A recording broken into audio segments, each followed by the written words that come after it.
नमस्ते दोस्तों, कैसे हो सब। आप सभी को स्वागत है मेरा YouTube channel glow your study पर।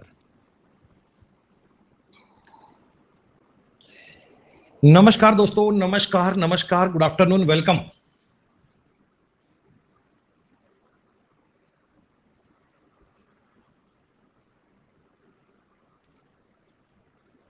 नमस्कार भैया, गुड आफ्टरनून। सब लोग कैसे हैं आप? बेटा एक बार सब बच्चे कंफर्म कर दीजिए, क्या आप सब तक मेरी आवाज ठीक से आ रही है? क्या आप सब लोग सुन पा रहे हैं मुझे?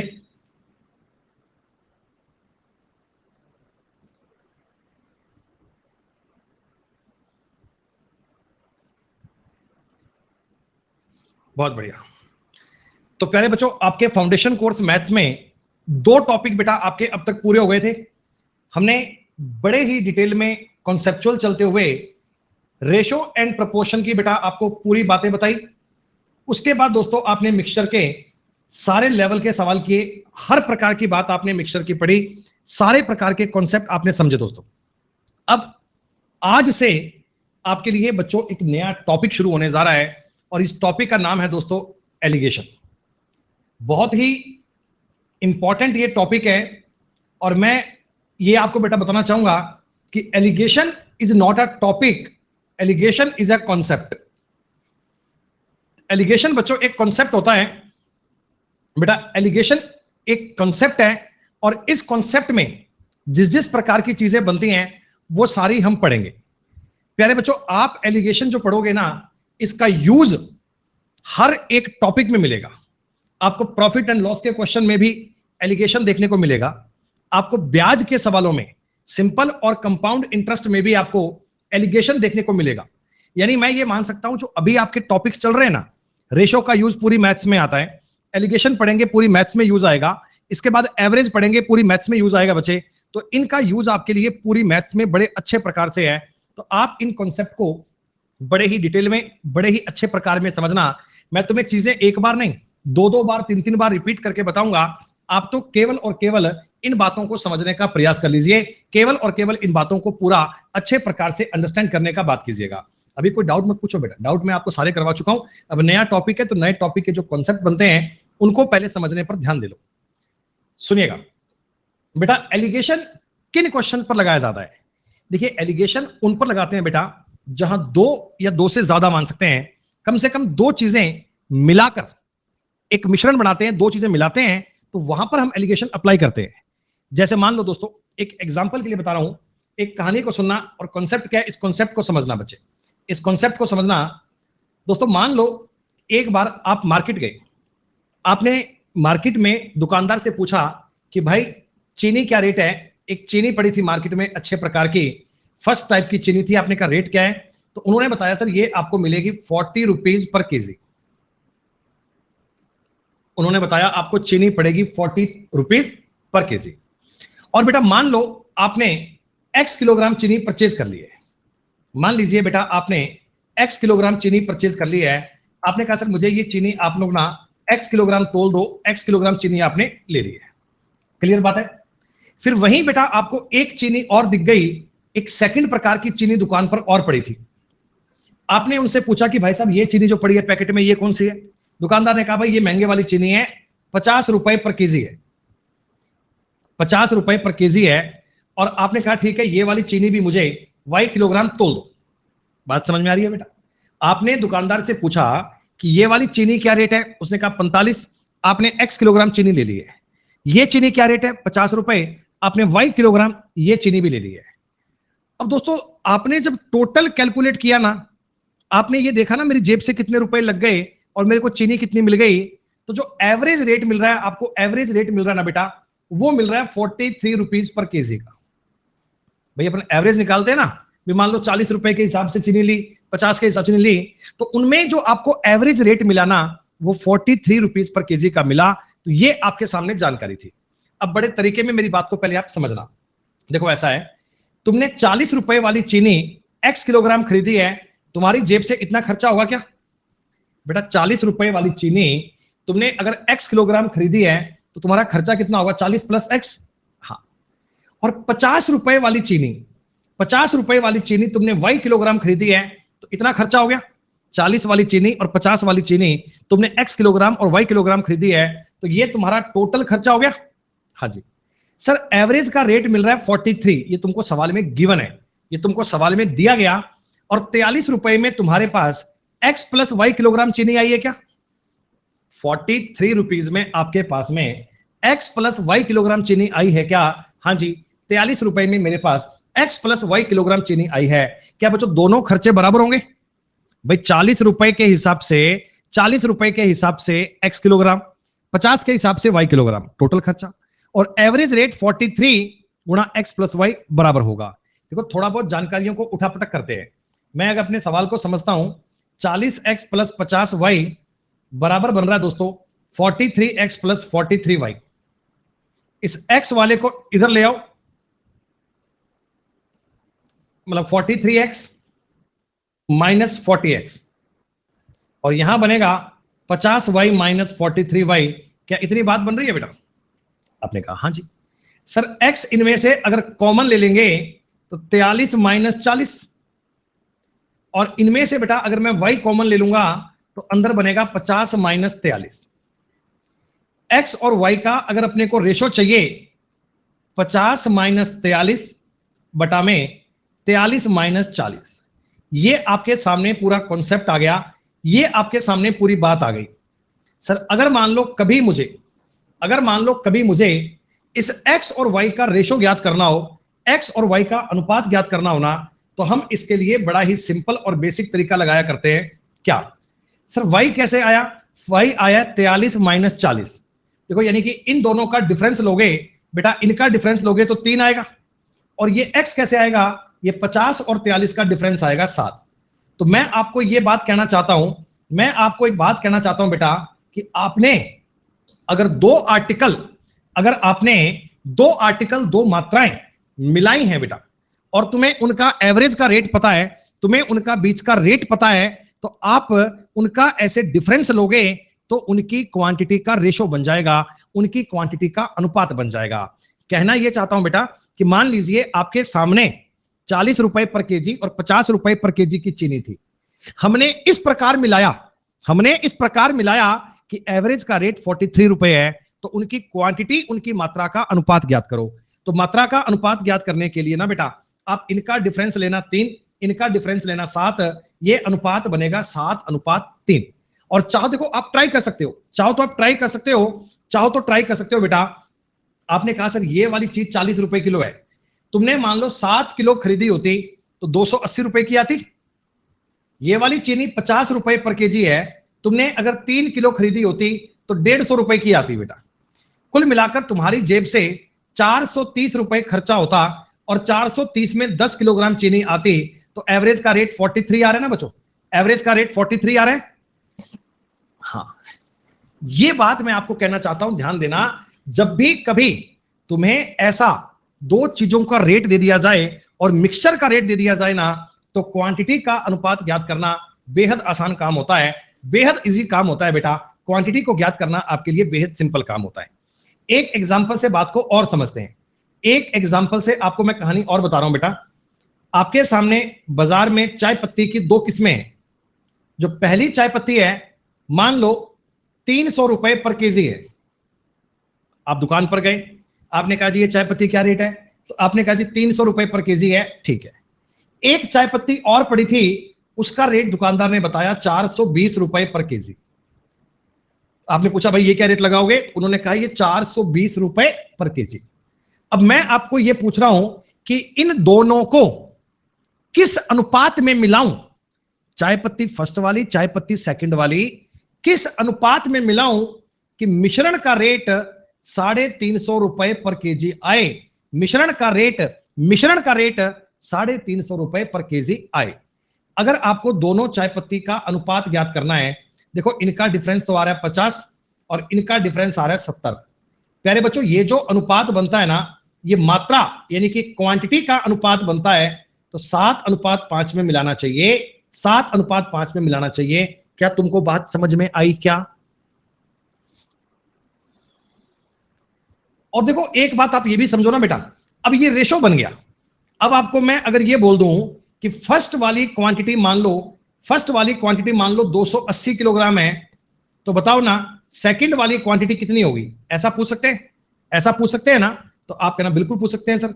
280 एक्चुअल में 7 की वैल्यू है, तो 5 की वैल्यू ज्ञात करनी है। 200 केजी। क्या आप सब लोगों को मेरी ये बात समझ में आई? क्या ये जो एलिगेशन का कंसेप्ट है, इस एलिगेशन की बात को समझ पा रहे हो? दो चीजों का तुम्हें अलग अलग पे प्राइस दिया हुआ है, दो चीजों का तुम्हें अलग अलग पे रेट दिया हुआ है, और तीसरा थर्ड उनका मिश्रण का रेट दिया हुआ है ना, तो बस डिफरेंस लेके आप उनकी क्वांटिटी का अनुपात ज्ञात कर पाओगे, इनमें कोई दिक्कत नहीं। जैसे अगली बात को समझो, जैसे अगली बात को समझो। आपने कहा सर मान लो एक बार एग्जांपल और देख लेते हैं। आपने क्या किया, एक दिन मार्केट में गए, आपने कहा दूधिया से भाई दूध क्या रेट है? उन्होंने कहा 20 रुपए पर केजी। एक वहां पर दूध की और वैरायटी पड़ी थी, आपने कहा ये क्या रेट है? तो उसने कहा ये महंगा दूध है, 35 रुपए पर केजी पड़ेगा भाई साहब, ये 35 रुपए पर केजी पड़ेगा। आपने इन दोनों मिश्रण को इस प्रकार मिलाया, आपने इन दोनों को इस प्रकार मिलाया कि 27 रुपए पर केजी का रेट आ गया। मिलाने पर 27 रुपए पर केजी का रेट आ गया। तो क्या आप मुझे बता सकते हो क्या कि आपने ये दोनों दूध कौन से अनुपात में मिलाए होंगे? सर ये इनका डिफरेंस लोगे 8 और ये इनका डिफरेंस लोगे 7। सर 8:7 में मिलाया होगा, 8:7 में मिलाया होगा।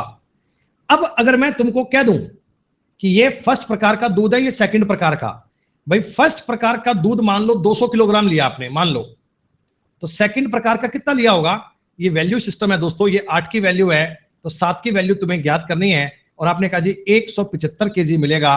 क्या तुमको पॉइंट समझ में आया? बहुत इजी है ना। एलिगेशन का मतलब ये होता है कि आपके सामने जो दो चीजें उनका रेट तुम्हें मिल जाए, मिश्रण का मिल जाए, तो आपको सिर्फ उनका डिफरेंस लेना है। और बच्चे डिफरेंस का मतलब क्या होता है? डिफरेंस का मतलब होता है बड़ी संख्या में से छोटी संख्या घटानी है, बड़ी संख्या में से छोटी संख्या घटानी है। 35 में से 27 घटाओगे 8, 27 में से 20 घटाओगे 7। ये डिफरेंस लेकर आपको बात समझ में आई? ये जो मैंने आपको 2-3 एग्जांपल दिए हैं बेटा, क्या ये कहानी आपको सबको क्लियर है? क्या आपको ये बात आप सबको पता लगी क्या कहना चाह रहा हूं बेटा?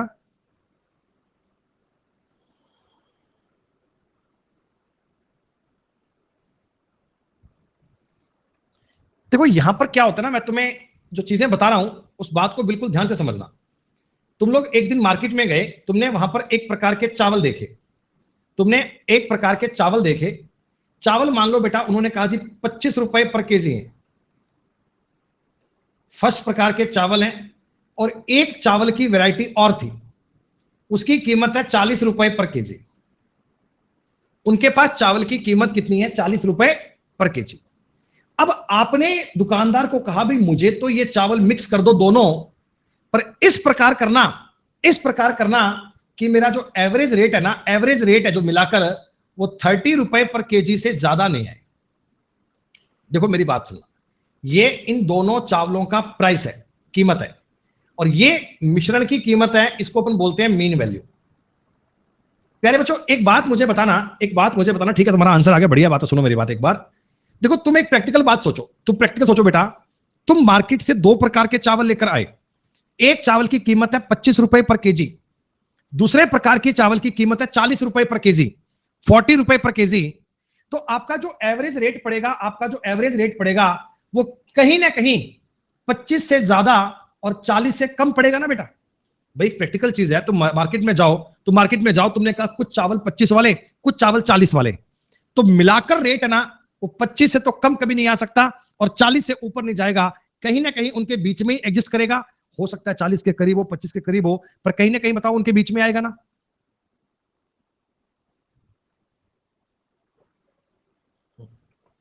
तो मैं कहता हूं ये जो मीन वैल्यू आती है ना, मीन वैल्यू, ये इन दोनों के कहीं ना कहीं मिड में आती है, बीच में आती है। मात्रा का अनुपात चाहिए 10, मात्रा का अनुपात चाहिए 2:1।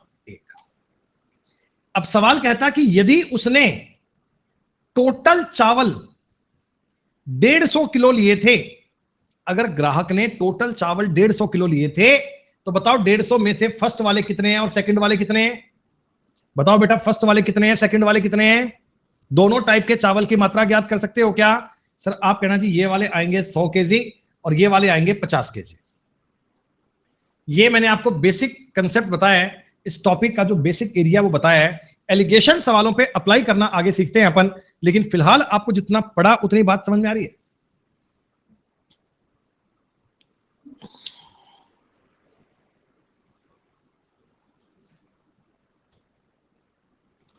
देखो मेरी बात सुनो, तुमने एक बात समझी कि मान लो चावल की कीमत है, मान लो 15 रुपए पर केजी है। एक और चावल की कीमत है 20 रुपए पर किलोग्राम है, पर केजी की बात हो रही है। यहां रेट दिया है 18 रुपए पर केजी। बेटा अगर तुम कीमत पर एलिगेशन लगाओगे तो क्या इनकी क्वांटिटी या इनकी मात्रा का, इनकी क्वांटिटी का रेशो बनेगा ना? क्या इनकी क्वांटिटी का रेशो बनेगा? सर आगे आगे जब मैथ का बढ़िया लेवल पढ़ोगे, आगे आगे जब मैथ के टफ टॉपिक के बारे में बात करोगे, मान लो आगे ब्याज के सवाल आएंगे। सर आपने कुछ पैसा दिया 6% की दर से, कुछ पैसा दिया 10% की दर से, मिलाकर तुमको ब्याज मिला 7% की दर से, तो इनका डिफरेंस 3 और इनका डिफरेंस 1 आएगा। ये रेशो इनके मूलधन का आएगा, प्रिंसिपल, प्रिंसिपल पे रेशो आएगा। कैसे पता ये बात? क्योंकि बेटा जो ब्याज है ना, ब्याज ये हमेशा काउंट होता है प्रिंसिपल पे। ब्याज का फॉर्मूला क्या होता है कि इंटरेस्ट बटा में प्रिंसिपल, तो ये प्रिंसिपल से काउंट होता है, इसलिए हमेशा रेशो बनता है मूलधन का। ये बेसिक बेसिक सी बातें हैं, आगे आगे सवाल पढ़ोगे तो जानकारी जान जाओगे। बेटा एक बार बता दो, जो बेसिक बताया है समझ में आया क्या तुम्हें? 10-20% पल्ले पड़ा?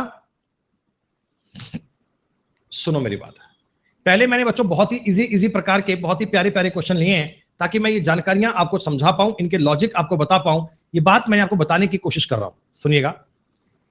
मेरे पास एक एल्कोहल वाला बेटा मिश्रण है जिसमें 30% एल्कोहल है, और एक मेरे पास 50% वाला भी एल्कोहल है। एक मिश्रण है 30 वाला, एक मिश्रण है 50 वाला। मैं कह रहा हूं जी इन दोनों को मिलाकर मेरे को 45% वाला मिश्रण चाहिए, इन दोनों को मिलाकर मेरे को 45% वाला चाहिए। हमें इन पर 45% का चाहिए। 30 और 50 की बात करेंगे तो मिश्रण में 45 चाहिए। तो किस अनुपात में मिलाएं? तो सर इन दोनों का डिफरेंस लेना है आपको 5 और इनका डिफरेंस लेना है बच्चों 15। ये क्वांटिटी, क्वांटिटी मतलब मात्रा, मात्रा का अनुपात बनेगा 1:3 उत्तर बनेगा। इस टॉपिक का ये पहला सवाल है, ये वेरी फर्स्ट इंफॉर्मेशन है। क्या आप सबको समझ में आई क्या? मात्रा तो ज्ञात करना बहुत ही इजी है, मात्रा तो ज्ञात करना बहुत ही सिंपल है, इसमें तो किसी बात का कोई डाउट नहीं है। जैसे सुनो, लाला ने अरुण को 5% की दर से पैसा उधार दिया और भाटिया को 8% की दर से पैसा उधार दिया। साल के लास्ट में इन्होंने हिसाब मिलाया तो इनको 6% की दर से पैसा मिल रहा है। कुछ पैसा दिया 5 से, कुछ दिया 8 से, एवरेज रेट इनको पड़ रहा है 6% का। तो बेटा बताओ इन दोनों को पैसा कौन से अनुपात में दिया होगा? डिफरेंस ही तो लेना है। क्या 2:1 में दिया होगा ना? 2:1 में दिया होगा। अरे 2:1 में पैसा ब्याज पर दिया होगा। ब्याज की जो रेट होती है ना, रेट, जो ब्याज की रेट होती है, ये ब्याज बेटा प्रिंसिपल से काउंट होता है। ये ब्याज प्रिंसिपल से काउंट होता है शिवकांत। तो किसका रेशो आएगा भाई? ये प्रिंसिपल का रेशो आ रहा है, बता तो रहा हूं। अब ये कह रहा है पैसे का रेशो क्यों है, तो किसका होना चाहिए भाई? आप मुझे बता दो एक बार, क्या लगता है आप?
ऐसा 1 मिनट में क्या हो गया? तो आपने कहा सर ये अगर हमने पैसा ब्याज पर दिया था, ये रेट थी, रेट। बेटा रेट कैलकुलेट कैसे करते हैं? रेट कैलकुलेट करने का कॉन्सेप्ट क्या होता है? रेट हमेशा प्रिंसिपल पे डिपेंड करती है। रेट हमेशा प्रिंसिपल पे डिपेंड करती है। जो तुम्हारा प्रिंसिपल होगा उसी पे तो काउंट होगी। तो हमने कहा अगर ये रेट का रेशो है ना, तो प्रिंसिपल का हमेशा ये रेशो बनता है। अगर इस बात को हमें चेक करना हो कि क्या ये बात सही है, तो देखो मैं आपको ये चेक कर सकता हूं। जो मान लो ए को तुमने 2000 रुपए ब्याज पर दिए होते, 200 ही मान लो, ए को तुमने 200 रुपए ब्याज पर दिए होते, तो 5% की दर से क्या 10 रुपए का ब्याज मिलता? क्या 10 रुपए का ब्याज मिलता क्या? हाँ। और बी को तुमने अगर 100 रुपए ब्याज पर दिए होते, तो 8% की दर से क्या तुम्हें 8 रुपए का ब्याज मिलता? हाँ। तो आप मुझे एक बात बताना भैया, एक साल में तुमने 300 रुपए पर 18 रुपए का ब्याज कमा लिया। क्या तुमने 300 रुपए पर 18 का ब्याज कमा लिया? अगर रेट कैसे ज्ञात करते हैं?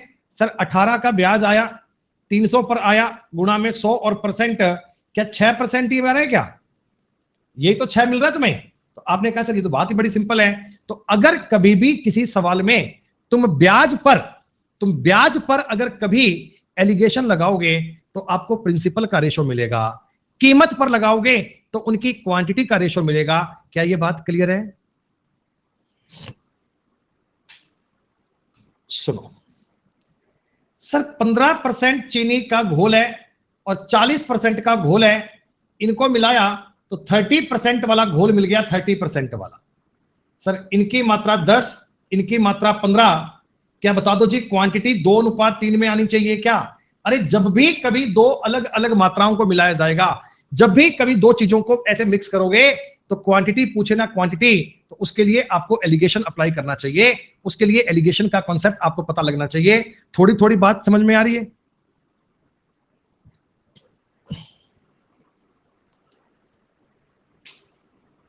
सुनो, 12 रुपए प्रति किलोग्राम की चीनी है। सर 7 रुपए प्रति किलोग्राम की चीनी है। आपने इनको मिलाया कि 8 रुपए प्रति किलोग्राम की चीनी मिल जाए, तो जाहिर सी बात है बच्चों 1:4 में मिलाना चाहिए, 1:4 में मिलाना चाहिए। एक बात अब और सुनना, देखो बिल्कुल ध्यान से, प्लीज एक बार आंसर मत देना, मेरी बात को ध्यान से सुनना। आपने ये सवाल ना बच्चों मिक्सचर वाली क्लास में पढ़ा था। अब हम इस सवाल को एलिगेशन से भी करना सीखेंगे। दोनों तरीके आपको आने चाहिए, दोनों तरीकों के बारे में आपको जानकारी होनी चाहिए। दूध और पानी के मिश्रण में 10% दूध है। सर हमारे पास ना एक दूध और पानी का मिश्रण है, ये मिश्रण है 80 लीटर का, 80 लीटर का। सर इसमें 10% दूध है। अगर 10% दूध है तो क्या 90% पानी है क्या? अगर 10% दूध है तो 90% पानी है क्या? हाँ।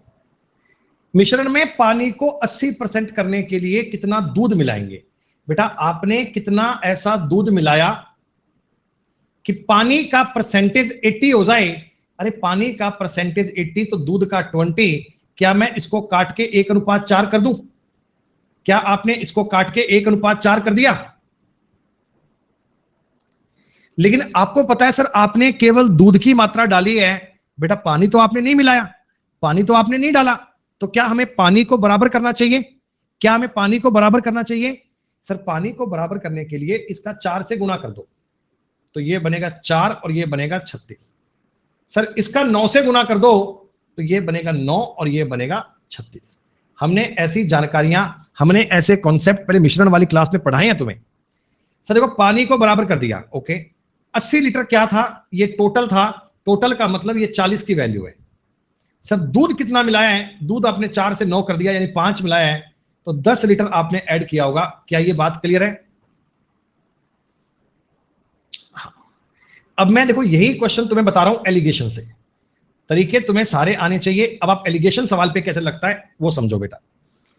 दूध तथा पानी के 80 लीटर मिश्रण में 10% दूध है। देखो आपके सामने ना 2-3 तरीके होते हैं बेटा। तुम्हारे सामने एक मिश्रण है, आपके सामने एक मिश्रण है, उसकी मात्रा है बच्चों 80 लीटर। अब बताओ 80 लीटर में दूध तो केवल 10% है ना, बेटा दूध तो केवल 10% है, ये दूध और पानी का मिश्रण है, इसमें दूध कितना है? 10% है।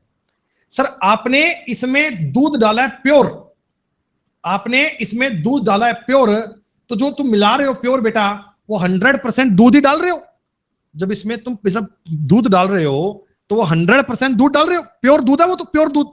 हाँ, और मिश्रण में 80% पानी हो गया बेटा। 80% पानी का मतलब 20% दूध चाहिए क्या? जो रिजल्ट चाहिए, जो मिश्रण चाहिए, उसमें 80% अगर पानी है तो मिश्रण में 20% दूध चाहिए। देखो ऐसा है, एक बर्तन में मिश्रण है, उसमें 10% दूध है, एक प्योर दूध है, इनको मिलाओगे तो रिजल्ट में 20% दूध चाहिए। सर अंतर ज्ञात करो, इनका डिफरेंस आ रहा है 80, इनका डिफरेंस आ रहा है 10। यानी कि दोस्तों ये मात्रा अगर 80 लीटर थी तो ये मात्रा 10 लीटर आएगी, ये मात्रा 10 लीटर आएगी। आप ऐसे भी ज्ञात कर सकते हो। आपने कहा सर अगर मान लीजिए मैं ये सवाल एलिगेशन से करना चाहता हूं और इसे पानी से करने का प्रयास करता हूं तो कैसे करोगे? सुनो मेरी बात। तुम्हारे पास पहले जो मिश्रण है उसमें 10% दूध है तो 90% पानी है। हाँ, जो तुमने इसमें लाकर दूध डाला है, ओनली दूध डाला है, तो पानी उसमें 0% है। भैया जो तुम मिश्रण डाल रहे हो, नया डाल रहे हो, तो दूध डाल रहे हो, पानी तो मिला है नहीं, और रिजल्टेंट में मेरे को पानी चाहिए 80%। इनका डिफरेंस 80, इनका डिफरेंस 10। तब भी बताओ बेटा ये 80 लीटर और ये 10 लीटर बनेगा क्या? यानी आपने जो ये नई मात्रा डाली है वो 10 लीटर ऐड होनी चाहिए। इससे पहले वाली क्लास में आपने यही क्वेश्चन मिश्रण से किया था। अब मैं आपको वही सवाल बता रहा हूं, आप इसे खाली दूध से भी कर सकते हैं या ओनली पानी से भी कर सकते हैं। किसी एक चीज से ट्राई करना है बेटा। एलिगेशन के अकॉर्डिंग ये वाले सवाल भी करना सीखते हैं। थोड़ा सा मैं तुम्हें इनके बारे में और बता रहा हूं, सुनो। 80 लीटर का दूध और पानी का मिश्रण है जिसमें दूध की मात्रा 10% है। सब दूध की मात्रा कितनी है मिश्रण में? 10%। कितना पानी मिलाओ? अरे पानी मिला रहे हो तो पानी में दूध कितना है? 0%। मिश्रण में आपको 5% दूध चाहिए, तो डिफरेंस आएगा बच्चों 5:5। क्वांटिटी आएगी 1:1। यानी ये वाली मात्रा अगर 80 लीटर है ना, तो इसमें तुम्हें 80 लीटर मिलाना पड़ेगा। 80 लीटर था तो 80 मिलाना पड़ेगा। इसको देखकर बताओ जी ये बात समझ में आई क्या? आपने सेम यही सवाल मिक्सचर वाली क्लास में भी किया था, पर वहां सॉल्व करने का तरीका मिक्सचर से था। आज इसको अपन एलिगेशन से बनाने का प्रयास कर रहे हैं। ऐसा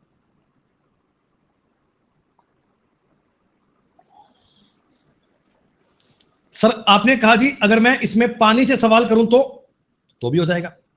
सर आपके पास एक मिश्रण है, उसमें 10% दूध है तो 90% पानी। जो तुम उसमें पानी डाल रहे हो वो 100% प्योर पानी तो है, 100% प्योर पानी तो है, और रिजल्ट में 5% दूध चाहिए। 5 दूध का मतलब 95 पानी चाहिए। सर डिफरेंस आएगा 5:5, 1:1। ये अगर 80 लीटर है तो ये भी 80 लीटर आएगा। दोनों में एक ही चीज पे काम करना है। चाहो तो करो आप बेटा दूध पे, चाहो करो पानी पे। ये नहीं है साहब कहीं दूध कहीं पानी, फिर नंबर भी ऐसे आएंगे बेटा, कहीं प्लस में कहीं माइनस में। वो काम नहीं करने हैं। आपको सवाल करने के लिए एक ही कॉन्सेप्ट को लेकर चलना है, एक ही कॉन्सेप्ट को ट्राई करना है। ऐसा ही कह रहा है जी 0% समझ नहीं आ रहा मेरे, तो कैसे आएगा तेरे को समझ में? प्रीतिश ये मेरे पास गिलास में क्या है? मेरे पास ये गिलास में क्या है बेटा मेरे पास? ये प्रीतिश पानी है। इस पानी में दूध की परसेंटेज कितनी है? इस पानी में दूध की परसेंटेज कितनी है? 0% है। अरे ये तो शुद्ध पानी है, ये तो पानी है पानी। अब ये पानी है तो 100% पानी है। जब मैं किसी चीज में इसको मिलाऊंगा तो ये 100% पानी है, इसमें दूध की मात्रा तो 0% है। अगर मान लो ऐसा ही मेरे पास किसी बर्तन में प्योर दूध होता, प्योर मिल्क होता, तो प्योर मिल्क में दूध 100% होता है, पानी 0% होता है बेटा। ये तो कॉमन सेंस की बात है, इतना तो लगाना सीखो। सुनो एक व्यापारी के पास में 960 किलोग्राम चावल थे। इसका एक हिस्सा उसने 20% के लाभ पर बेच दिया, एक हिस्सा 8% के लाभ पर बेच दिया, और कुल मिलाकर उसे 12% का लाभ हो गया। क्या बताओ 4:8 मतलब 1:2 होगा? सर टोटल मात्रा 960 किलोग्राम है। क्या ये टोटल 3 की वैल्यू है? 8% के लाभ पर तो 2 हिस्सा बेचा है सर। 640 किलोग्राम उत्तर बनना चाहिए क्या? 640 केजी आपके सवाल का उत्तर बनना चाहिए क्या? अरे 7वां सवाल आप सब लोगों को समझ में आ रहा है क्या? मुझे बताओ तो सही। कईयों को तो चैटिंग से फुर्सत नहीं मिलती है। जितने भी बच्चे पढ़ रहे हैं मुझे बताओ, ये 7वें क्वेश्चन की तुम्हें कहानी पता लग रही है ना कि एलिगेशन अप्लाई कैसे होता है?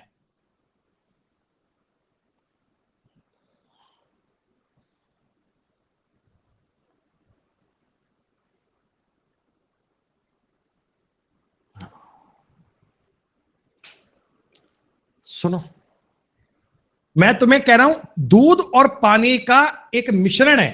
इस सवाल को ऐसा लिख लो रे भाई, ये मिश्रण है कितना? 120 लीटर। सर इसमें 40% दूध है, तुमने इसमें दूध मिलाया, शुद्ध दूध, दूध मिलाया जिसमें 100% दूध होता है। जब तुम दूध ही मिला रहे हो तो 100% दूध होगा। मिश्रण में 50% दूध हो जाए तो भैया इनका डिफरेंस बनेगा 50, इनका बनेगा 10। क्वांटिटी का अनुपात आएगा 5:1। यानी मिश्रण की क्वांटिटी अगर 5 लेनी है ना तो दूध की क्वांटिटी 1 लेनी है। सर 120 लीटर क्या 5 की वैल्यू है? 1 की वैल्यू ज्ञात करनी है। 24 litre is the correct answer. C आपके सवाल का उत्तर बनना चाहिए।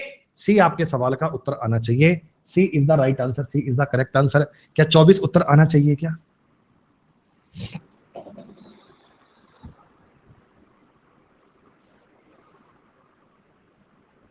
और ऋषि बेटा मैं बता नहीं पाऊंगा बेटा ऋषि। अब ये अगर नलायकों की तरह इतनी छोटी सी बात भी तुमको समझ नहीं आती है, मैथ की 10वीं 12वीं 15वीं क्लास पढ़ रहे हो, 50:10 को अगर मैं 5:1 लिख दे रहा हूं ना तो इसमें भी दुनिया को दिक्कत है भाई साहब कि सर ये 5:1 कैसे आ गया। कोई बहुत बड़े नंबर से काट देता तो आपको चिंता हो भी जाती कि अरे ये काट कैसे दिया। बेटा 50 और 10 को 5:1 लिख दिया। दुनिया इस बात में भी कमेंट कर रही है कि प्लीज वो बता दो, समझ में नहीं आया कि 5:1 कैसे आ गया। तो मैं कैसे मान लूं कि तुमने रेशो की जो 15 क्लास पढ़ी है उनमें 1% भी क्लास को देखा है तुमने कभी? इसीलिए मैं कहता हूं चीजों को स्टार्टिंग से पढ़ा करो, बेसिक से पढ़कर आया करो। लेकिन नहीं नहीं सर हमने तो आज ही ज्वाइन करा है ना, हम तो आज ही करेंगे। एक व्यापारी के पास में 9 क्विंटल गेहूं था। 9 क्विंटल का मतलब होता है 900 किलोग्राम, है ना? आपने कहा सर कुछ हिस्सा 10% के लाभ पे, बाकी का हिस्सा 20% के लाभ पे, टोटल मिलाकर 14% का लाभ हो गया। अरे इनका डिफरेंस 6 और इनका 4, क्या 3:2 बनना चाहिए? 900 किलोग्राम किसकी वैल्यू है? 5 की वैल्यू है। 20% लाभ पर 2 बेचा है इसने तो 360 केजी आंसर बनना चाहिए। बेटा अभी भी त्रिपुरारी तुम्हारा उत्तर नहीं आ रहा तो बेटा फिर नहीं आ पाएगा। बेटा इतने सारे सवाल तुमको एक जैसे बता दिए, बिल्कुल डिट्टो कंसेप्ट के तुम्हें 10 सवाल करवा दिए और उसके बाद भी नींद में चल रहे हैं। इनको ये समझ नहीं आ रहा है कि गुणा 3 से करना है कि 2 से करना है, और इनको ये पता ही नहीं लग रहा कि उत्तर 540 आएगा कि 320 आएगा, क्या 360 आएगा। बातें जितनी मर्जी करवा लो इनसे, दुनिया भर का ज्ञान सबको दे देंगे लेकिन खुद का सवाल करेंगे तो वो तो बन नहीं पाता। क्यों? समझ नहीं आता ना, समझ नहीं आता ना हमको। आप मैथ पढ़ाते हो, समझ नहीं आती हमको। गुणा 2 से करना है कि 3 से करना है वो नहीं पता। अब कोई क्लास का एक बच्चा कोई लिखकर कमेंट कर दे बात, कोई भी ऐसे कि सर वो आपने रिपीट किया तो रिपीट कर दो एक बार, तो तुरंत कमेंट आ जाएगा, mister Ashish you want to learn that you have the no idea about the repeat class and you have to read the class again and you start from beginning and then that's all. वो पूरा ज्ञान आ जाएगा। लेकिन भाई साहब खुद का सवाल मेरे को तो नहीं आता, मेरे को तो नहीं आता। सुनो, एक कॉफी पाउडर है आपके पास जिसकी कीमत 2500 रुपए पर किलोग्राम है। एक और कॉफी पाउडर है भैया 1500 रुपए किलोग्राम वाला, तुमने मिला दिया है। अनुपात ये वाला बनना चाहिए साहब, ये 750, ये 250, 3:1 आना चाहिए क्या?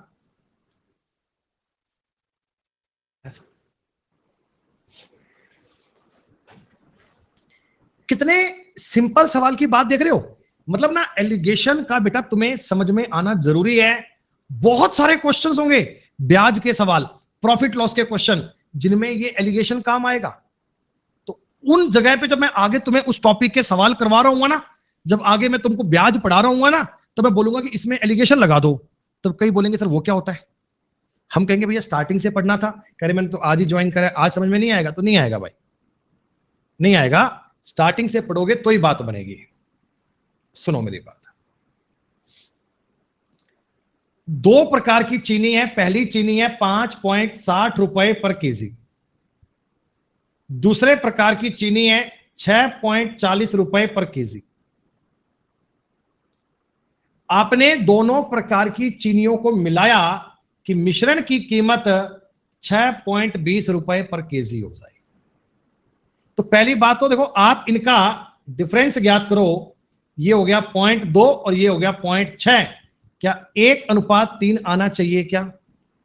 हाँ सर। देखो अब कह रहा है पहली चीनी 20 किलोग्राम है, पहली चीनी अगर 20 किलोग्राम है तो दूसरे प्रकार की चीनी 60 किलोग्राम होगी, 60 किलोग्राम होगी। क्या ये करेक्ट आंसर मान लोगे?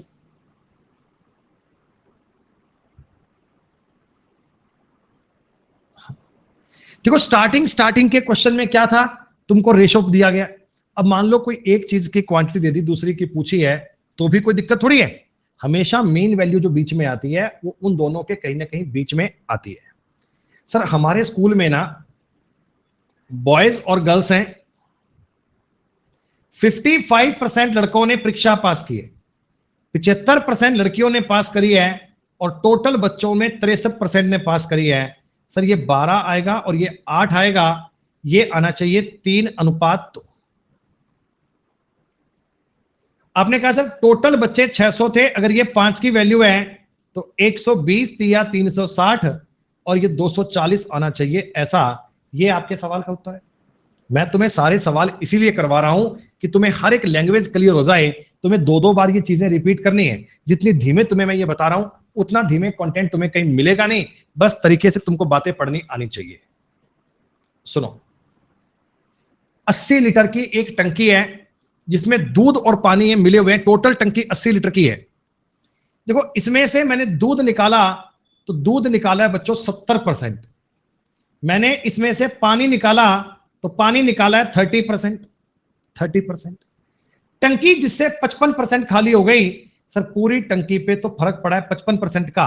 अरे दूध और पानी टंकी के अंदर है, दूध निकाला 70, पानी निकाला 30, तो पूरी टंकी पर 55% का फर्क पड़ा है। तो इनका डिफरेंस आएगा 25, इनका आएगा 15। सर 5:3 आना चाहिए। तो बताओ दूध कितना है और पानी कितना है? सर टोटल टंकी 80 लीटर की थी तो 50 लीटर दूध है और 30 लीटर पानी है। कोई दिक्कत नहीं है सवाल में?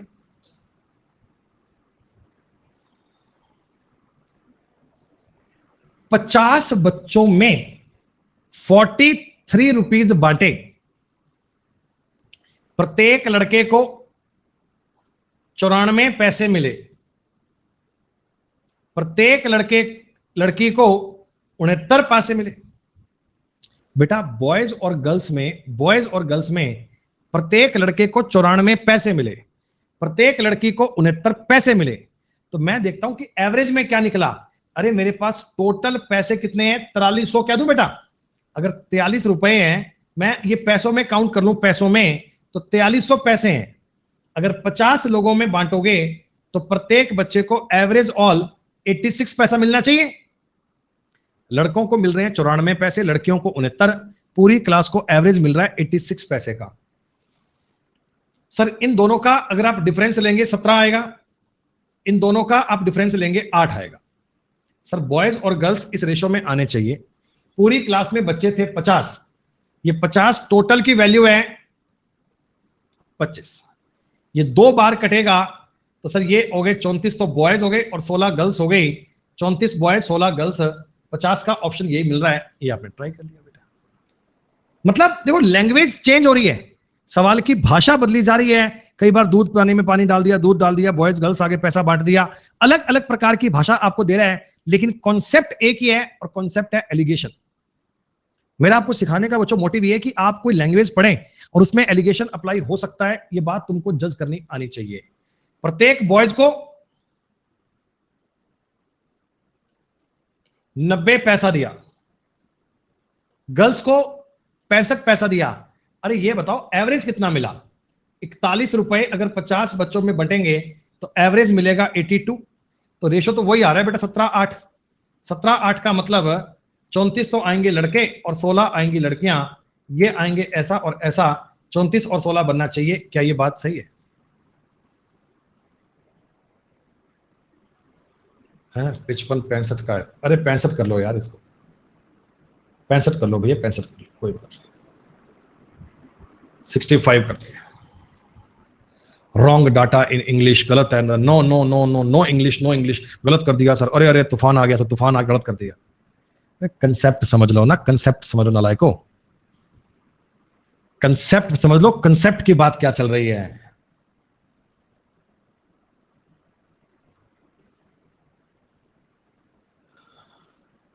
कृति कहती है 41 में कितने भी जीरो मान सकते हैं। हाँ, कितने भी मान लो बेटा। हमें हमारे टीचर ने बताया था कि 1 रुपए में 100 पैसे होते हैं। अब तुम्हारा जितना मन करे तुम उतने मान लो। मेरे को तो किसी ने यही बताया था कि 41 रुपए को अगर पैसों में कन्वर्ट करना हो तो 4100 पैसे कहते हैं, 4100। पर लोग कह रहे हैं जीरो कितने भी मान सकते हैं। मैंने कहा हाँ कितने भी मान लो बेटा, कोई दिक्कत थोड़ी है। आप जितने जीरो बढ़ाएंगे आपके नंबर भी उतनी बार जीरो जीरो आते रहेंगे बेटा। आप इस पे 3 जीरो लगाएंगे, नंबर भी आएंगे 3 बार जीरो। गणित को मतलब कोई व्यक्ति ऐसा मजाक भी बना सकता है, गणित को कोई ऐसा मजाक भी कर सकता है कि मैं इसमें 10 मान लूं। मान लो, कोई फर्क नहीं है बेटा, कोई फर्क नहीं। सुनो, अभी तक के 15 सवालों में तुमको एक जैसी मैंने बात बताई है। अब तक के 15 क्वेश्चन में मैंने आपको एक जैसा एक लॉजिक बताया बच्चों, और वो है क्वांटिटी पे आपको ज्ञात करना है पूरा सिस्टम। अब आप मेरी सेकंड बात को समझना चाहिए। क्या है सुनो बेटा, मैंने मार्केट से ना एक फर्स्ट टाइप 1 के चावल लिए। इनकी कीमत है जी 50 रुपए पर केजी, है ना बेटा। एक चावल की कीमत है कितनी है? 50 रुपए पर केजी, 50 रुपए पर केजी चावल की कीमत है। सेकंड प्रकार की जो चावल है ना बेटा, मेरे को इनकी कीमत के बारे में पता ही नहीं है। इनकी कीमत मुझे पता ही नहीं है, पर यह पता है कि जब मैंने इनको 2:3 में मिलाया, ये क्या है? इनकी क्वांटिटी। जब मैंने इनको 2:3 में मिलाया तो एवरेज का रेट 65 रुपए पर केजी आ गया। मेरे सवाल को ढंग से सुन लेना एक बार, बातें बोते बंद कर ले रे गौरव, अंजलि, गौतम, शांत रह, शांत। एक तो ये अंजलि एंजल को ब्लॉक करने वाला है, इसने पूरा मतलब बातें कर करके ना पूरी क्लास की रिदम खराब कर रखी है। सवाल क्या है, बात को सुन लो एक बार। आपने कहा सर कि 50 रुपए पर केजी का चावल है, दूसरे चावल की कीमत मुझे पता नहीं है। सर आपने इनको 2:3 में मिलाया तो मिश्रण का रेट आ गया जी 65 रुपए। मिश्रण का रेट आ गया 65 रुपए। तो मेरे दोस्तों आपसे सेकंड वाले चावल की कीमत क्या है ये पूछते। आप तो एक बात मुझे बता दो, एलिगेशन अगर लगाते हैं सर इन दोनों का डिफरेंस आ रहा है 15, आ रहा है ना। अरे ऐसे तो निकालते हैं। सर आपने कहा देखो ये अगर 3 की वैल्यू 15 है, सर 2 की वैल्यू 10 आनी चाहिए क्या? अरे तभी तो 2 3 आया होगा। हाँ सर, इसका मतलब इसका जो डिफरेंस है ना ये 10 आना चाहिए, तो इस वाली जगह पे 75 रुपए कीमत आनी चाहिए। एक बच्चे के मन में डाउट ये भी आया कि सर आपने ऐड ही क्यों किया? डिफरेंस करना था तो 65 में से 10 घटाकर आपने 55 क्यों नहीं कह दिया? सर देख भाई, अगर मैं यहां पर 55 करता, अगर मैं यहां पर 55 कर देता, तो आप एक बात सोचो कि एक चावल 50 रुपए वाले, एक चावल 55 वाले, क्या मिलाकर कभी 65 आएगा? क्या मिलाकर कभी 65 आएगा? संभव ही नहीं है, पॉसिबल ही नहीं है ना बेटा। अगर आपको पता है, अगर आपको पता है कि एवरेज का जो रेट आ रहा है, एवरेज का रेट है वो 50 से ज्यादा है, तो इससे कम आना चाहिए, इसलिए आपने 75 माना है, इसलिए आपने 75 माना है, इसलिए अपने पास 75 आना चाहिए। इसी बात को एक बार रिपीट कर रहा हूं, इसी बात को एक बार रिपीट कर रहा हूं, सुन लो मेरी बात। अपनी क्लास में कुछ बॉयज पढ़ते हैं और कुछ गर्ल्स पढ़ती हैं। मैंने एक एग्जाम लिया, बॉयज के नंबर आए हैं दोस्तों 70%, पूरी क्लास के नंबर आ रहे हैं 78%। बॉयज के नंबर तो हैं 70%, लड़कियों के नंबर आ रहे हैं 78% में। और हमें यह भी दिया गया कि इस क्लास में सर बॉयज तो आ रहे हैं 40 और गर्ल्स हैं 30, ये भी दिया। तो ये बॉयज और गर्ल्स एक्चुअल में रेशो दिया है बेटा, बॉयज और गर्ल्स एक्चुअल में रेशो दिया है आपको। ये बॉयज और गर्ल्स दिए हुए ना, ये एक्चुअल में रेशो दिए हुए हैं, रेशो माफ कीजिएगा, उल्टा लिखना बेटा, उल्टा कर, ये 30 है और ये 40, ऐसे बेटा। ये बॉयज और गर्ल्स है ना, बॉयज और गर्ल्स हैं, ये 3:4 में है, 3:4 में है, ऐसे सही है। तो आप मुझे एक बात बताओ सर, इन दोनों का डिफरेंस आ रहा है 8, 4 की वैल्यू अगर 8 आ रही है, 3 की वैल्यू कितनी आनी चाहिए? 6, 78 और 6 84 आना चाहिए क्या? क्या गर्ल्स के नंबर 84% आना चाहिए क्या? अरे इन दोनों में से कोई एक बात आपको पता हो तो दूसरी बात आपको चेक करनी आनी चाहिए, दूसरी बात याद करनी आनी चाहिए।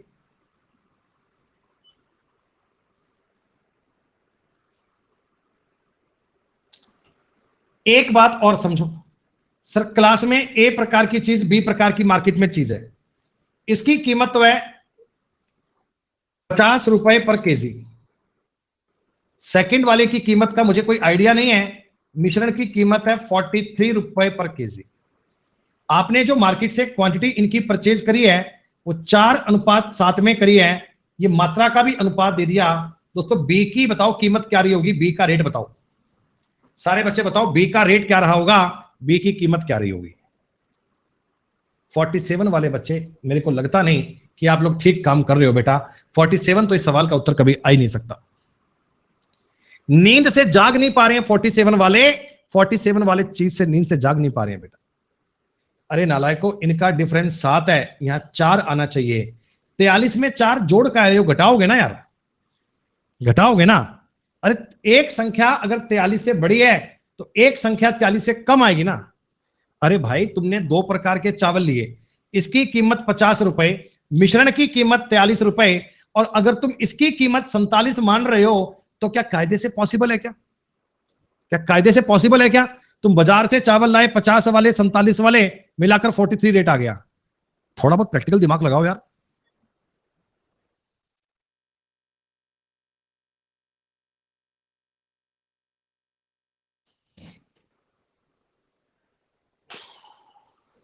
सुनो, राधा ने 96,000 रुपए का एक प्लॉट खरीदा और उसका 1/3 भाग, मतलब 1/3 मतलब पूरा प्लॉट मान लो 3 मीटर लंबा है तो उसमें से 1 मीटर बेच दिया, यही होता ना 1/3 भाग, कि 3 अगर टोटल है तो उसमें से 1 भाग, ठीक है।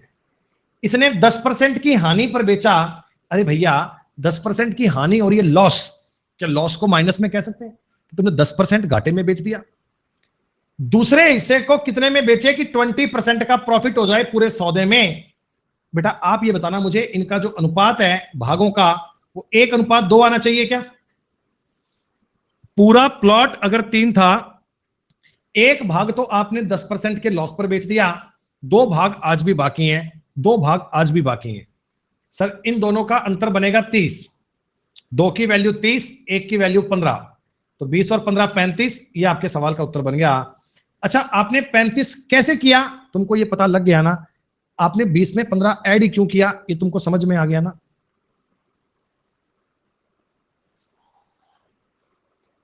कायदे की बात है, समझ में आना जरूरी भी है।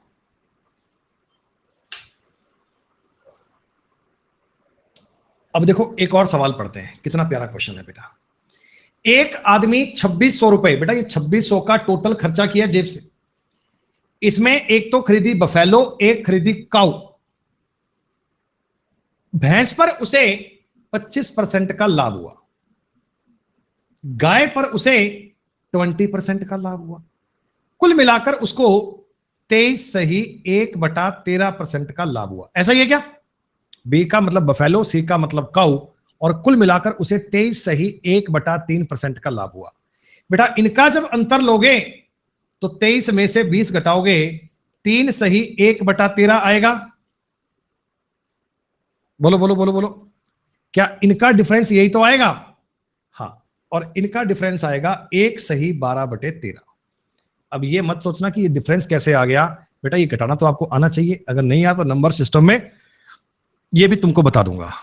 सर 13×3 = 39 और एक 40/13, 13 × 1 = 13, तो 25/13, बटा में 13 तो कट ही जाएगा। क्या इनका रेशो बताओ बेटा 8:5 में आ रहा है क्या? अरे क्या इनका जो रेशो है, क्या इनका जो रेट है वो 8:5 में होना चाहिए? जी हाँ सर, टोटल मैंने खर्चा किया था 2600 रुपए का। ये अगर 13 की वैल्यू है तो ये प्यारे बच्चों 1600, और ये प्यारे बच्चों 1000 आना चाहिए। इसे काउंट कीजिए, बताइए बफेलो का और काऊ का ऐसे रेट ज्ञात कर पाएंगे? देखो अब ये क्वेश्चन ना सेम तुम्हारी प्रॉफिट एंड लॉस की शीट में आएगा।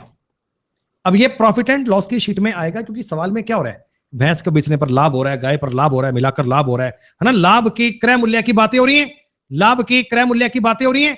लेकिन मेरे दोस्तों आपको ये सवाल करने के लिए जरूरी काम क्या करना आना चाहिए?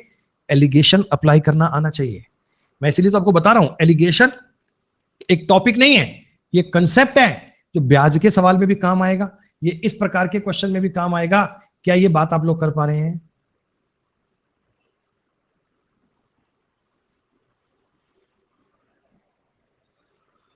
अब ना देखो बेटा, किसी हर बच्चे का ना अपना अपना दिमाग से बुद्धि का, कोई व्यक्ति पैदल है, कोई कैसे है, वो चीजों को समझ पाता है कि नहीं समझ पाता, वो मैं कुछ कर नहीं बताऊंगा।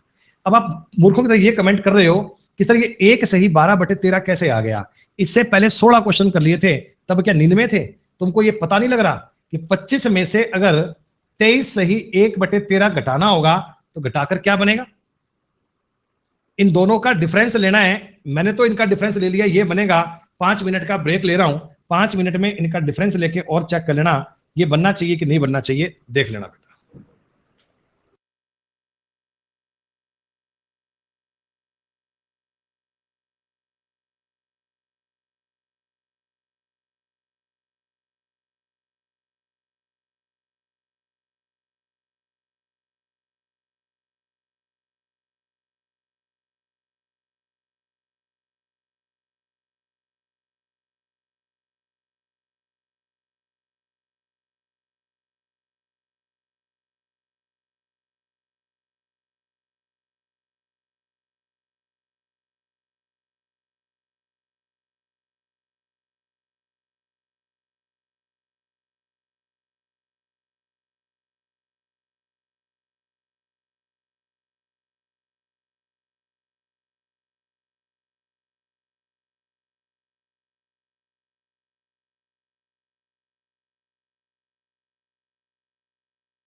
हाँ भैया, वेलकम बैक।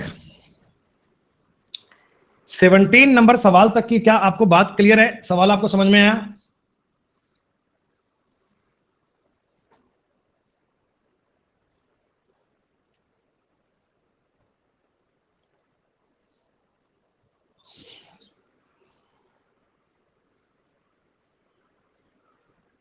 सुनो,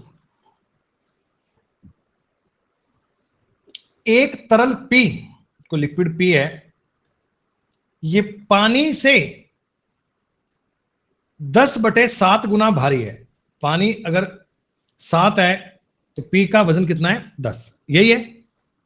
और पानी, वाटर, क्यू से 7/5 भारी है, यानी क्यू का भार अगर 5 है तो पानी का भार 7 है क्या? अरे पी का और पानी का रेशो दिया हुआ है 10/7, पानी का और क्यू का रेशो दिया हुआ है 7/5 है। सर मैंने इनको मर्ज इसलिए कर दिया कि दोनों में पानी कितना बन रहा है? 7। अब देखो ये कह रहे हैं जी पी और क्यू को किस अनुपात में मिलाया जाए कि इनका वजन पानी के वजन के बराबर हो जाए। पानी का वजन तो 7 है, किस अनुपात में मिलाएं? तो इसकी क्वांटिटी 2, इसकी क्वांटिटी 3। सर क्यू की मात्रा दी गई है 21 लीटर, इसकी मात्रा तुमको दी गई है 21 लीटर, तो पी की मात्रा बताओ 14 लीटर आनी चाहिए क्या? 14 लीटर आपके सवाल का उत्तर बन जाएगा। एलिगेशन को अप्लाई करना सीखना है बार बार, एलिगेशन को तुमको बार बार अप्लाई करना सीखना है। जरा एक बात समझो तो, सर 4% की दर से थोड़ा सा पैसा तुमने ब्याज पर दिया, थोड़ा सा पैसा तुमने 6% की दर पर दिया, 5 साल के लिए दिया तो ब्याज आया 960 रुपए। बेटा 960 रुपए का ब्याज 5 साल में आया है, तो एक साल में 192 का आएगा क्या? अरे बोलो, एक साल में 192 आएगा। सर रेट ऑफ इंटरेस्ट कैसे ज्ञात करते हैं? 192 का ब्याज आया, 3600 पे आया, गुणा में 100 और %, ऐसे ज्ञात करते हैं। 2 जीरो खत्म, 6 6 36, 6 तिया 18, 6 दूनी 12। सर ये 16/3 की रेट आ रही है क्या? अगर तुमने एवरेज रेट निकाली, तुमने अगर पूरे पैसे की मिलाकर रेट निकाली, 16/3 की आ रही है। देखो अब ना तुमको अगर ये घटाने में कष्ट हो रहा हो तो आप एक काम कर सकते हो बेटा, आप पूरे सवाल को 3 से गुणा भी कर सकते हो, क्योंकि हमारा काम तो रेशो में चलना है, लास्ट में रेशो ही बनना है। 3 से गुणा करने में ऐतराज नहीं है बेटा, आप कर सकते हो 12, 18 और 16। तो रेशो आ गया सर 2:4, मतलब कि 1:2। तुम्हारा जो प्रिंसिपल है ना, तुम्हारा जो मूलधन है ना, उसको 1:2 में काट लो। सर 3600 को 1:2 में काटोगे तो ये आना चाहिए 1200 और ये आना चाहिए 2400। यही आपके सवाल का उत्तर है, यही आपकी बात का आंसर है। आया समझ में?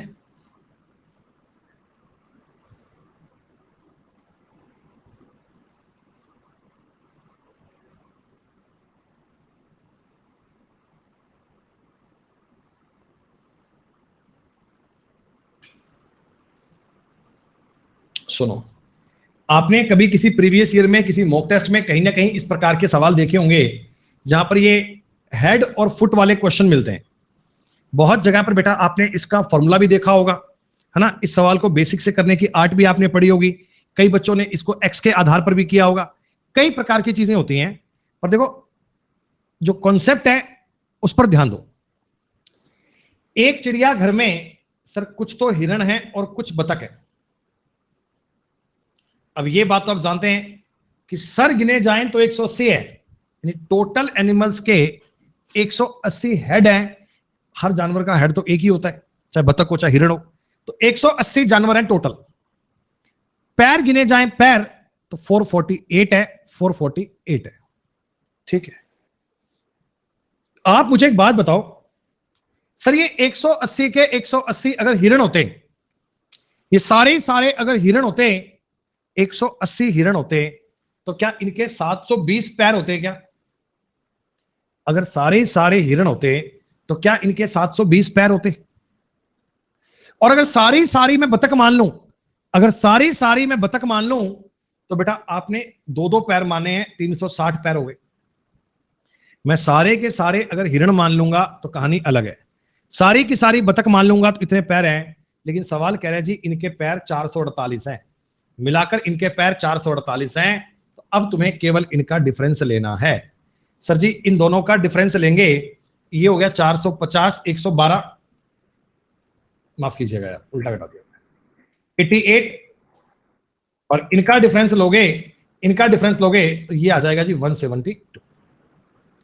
सर ये रेशो की बात आई है, और देखो रेशो में आप अगर इसको 2 से काट भी लोगे तो 44, सॉरी 200 बेहतर है, 44 और 136 आना चाहिए क्या? 44 और 136 आना चाहिए क्या? अगर मैं क्या करूं, देखो सारे के सारे अगर हिरण मान लूंगा तो इतने आ जाएंगे इनके पैर, सारी की सारी बतख मान लूंगा तो इनके पैर इतने आ जाएंगे, लेकिन मिलाकर 448 था, तो बीच में 448 है, डिफरेंस लोगे तो 44, 136 आपके सवाल का उत्तर आ गया, है ना आसान। अगर मान लो बेटा इसी सवाल को आप कोई और तरीके से करते हैं, देखो इसमें क्या है ना बेटा, आपके पास कुछ तो हिरण है और कुछ आपके पास क्या है, बतख, टोटल मिलाकर 180 आपके पास जानवर हैं, टोटल मिलाकर आपके पास 180 जानवर हैं, टोटल मिलाकर आपके पास 180 एनिमल्स हैं। अब क्या है बेटा, किसी के पैर 2 हैं, किसी के पैर 4 हैं, बतख के तो पैर होते हैं 2, हिरण के होते हैं 4, बतख के 2 और हिरण के होते हैं 4। कम से कम सर, कम से कम इनके 2 पैर तो हैं ही सबके, अरे किसी के 2 हैं किसी के 4 हैं, पर कम से कम 2 पैर तो हैं ही ना। अगर मैं सारे जानवरों के 2-2 पैर देखूंगा तो 360 पैर कम से कम है। अगर सारे जानवरों के 2-2 पैर कंसीडर कर लिए जाएं 360 होने चाहिए। सर आपने कहा 448 पैर हैं, मतलब आप मुझे बता दो ये 88 पैर फालतू आ रहे हैं। सर ये 88 पैर फालतू आ रहे हैं, 88 पैर जो फालतू आ रहे हैं, क्या ये हिरण के कारण आए? ये जो 88 पैर फालतू आए हैं, क्या ये हिरण के फालतू आए हैं? तो 88 में 2 का भाग दोगे, हिरण आएंगे 44, हिरण 44 तो बतख आएगी 136। आप दोनों की संख्या ज्ञात कर सकते हो, बतख कितनी है और हिरण कितने हैं, दोनों को अलग अलग काउंट करना भी आपके लिए आसान है, दोनों को अलग अलग काउंट करना भी इजी है। क्या आप लोग काउंट कर पाए? आप इस क्वेश्चन में एलिगेशन भी कर सकते हैं। आप इस सवाल में सिंपल तरीका जो होता है बेटा, सोचने वाली बात है कि हर एनिमल के 2-2 पैर तो हैं, तो 88 पैर फालतू आए थे, 88 पैर फालतू आए थे, हिरण के पैर 4 होते हैं, 2 तो आपने काउंट कर लिए, तो एक हिरण के 2 पैर फालतू, 44 हिरण के 88 पैर फालतू हैं, 44 is the correct answer, 44 is the right answer. Count करना आना चाहिए।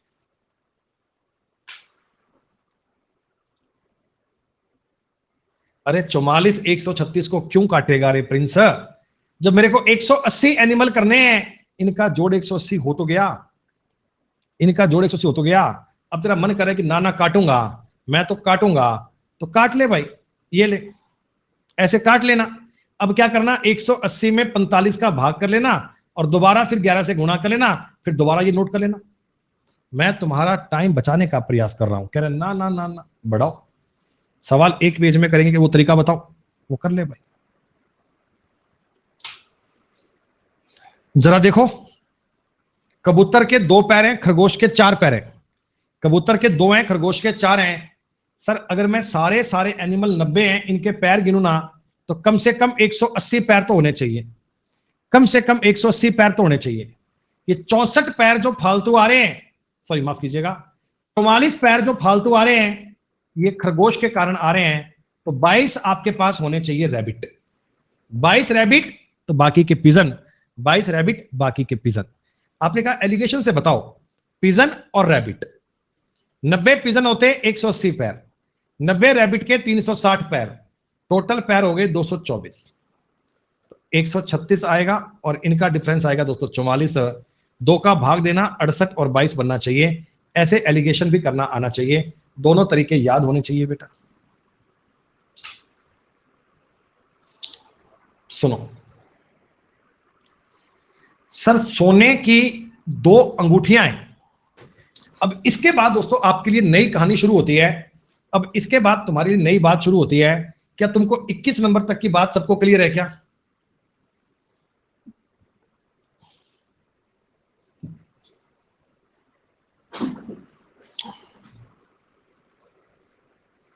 चलो तो फिर एक मोस्ट इंपॉर्टेंट बात को पढ़ो, बड़ी ही शानदार, बड़ी ही जरूरी।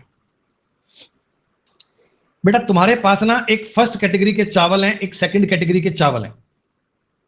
इनकी कीमत है 20 रुपए पर केजी, इनकी कीमत है 25 रुपए पर केजी। ठीक, मैंने दोस्तों इनको 3:2 में मिलाया है, मैंने इनको 3:2 में मिलाया है।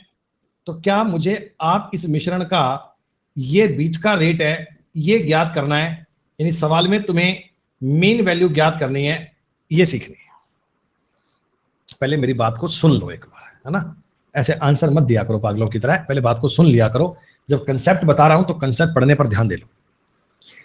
20 रुपए पर किलोग्राम के चावल हैं और 25 रुपए पर किलोग्राम के चावल हैं, तुमने इनको 3:2 में मिलाया, तो मीन वैल्यू ज्ञात कैसे करते हैं ये सुन लो। सर पहला इसका जो बिल्कुल बेसिक मेथड है वो है sir weighted average. Weighted average का कंसेप्ट क्या है, पहले आप इसको समझो। देखो ये आपको चावल की मात्रा का रेशो दिया हुआ है। आप एक काम करना, मान लो 20 रुपए वाले आप चावल ले आओ 3 किलो। हाँ सर 25 रुपए वाले चावल ले लो 2 किलो, यही होगा। 20 वाले चावल 3 किलो और 25 के चावल कितने ले आओगे बेटा, 2 किलो। चावल ले आओ 5 किलो।